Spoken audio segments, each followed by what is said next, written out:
আচ্ছা শোনো তোমরা সবাই, আমি জানি আমাদের হাতে সময় কম, সময় কমেও আসছে, সেই জন্যই আমরা ভয় পাচ্ছি। আমরা ভয় পাচ্ছি যে মহাজন আমাদের থেকে সবকিছু কেড়ে নেবে, কি তাই তো? তবে একটা কথা আমি তোমাদের বলছি, আমি থাকতে সেটা হতে দেব না। মহাজন যদি আমাদের ঘরের দিকে চায় তাহলে কিন্তু সে শাস্তি পাবে। না কমান্ডার, তো তাতে তো হবে না, আর কর্য মিটানোর বন্দোবস্ত চাই। কি হবে?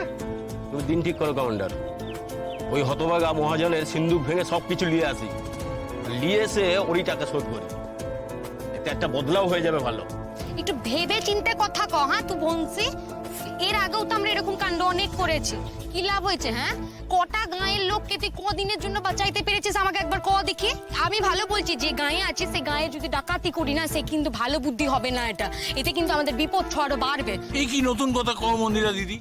তোমরাই তো বলতে দাঁতের বদলে দাঁত, ওরা কিছু করবে আর আমরা কিছু করব না।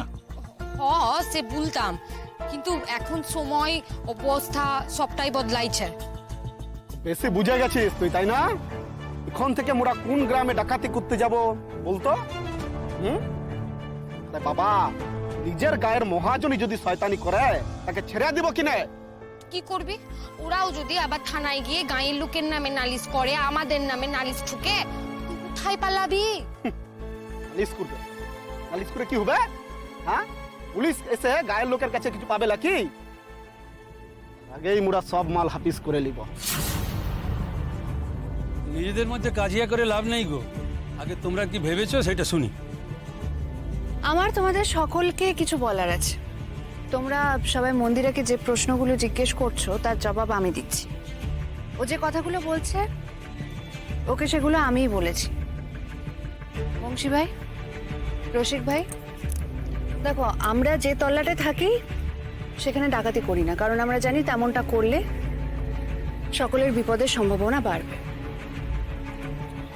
তাহলে আমরা এই গ্রামের মহাজনের বাড়িতে ডাকাতি করার প্ল্যান কেন করছি? ডাকাতি করে আমরা এই গ্রাম ছেড়ে চলে যাব।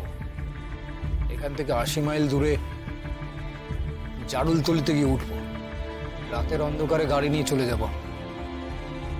সেই গ্রামে এর আগেও আমরা থেকেছি, সেখানকার মানুষজন আমাদের আপনজন।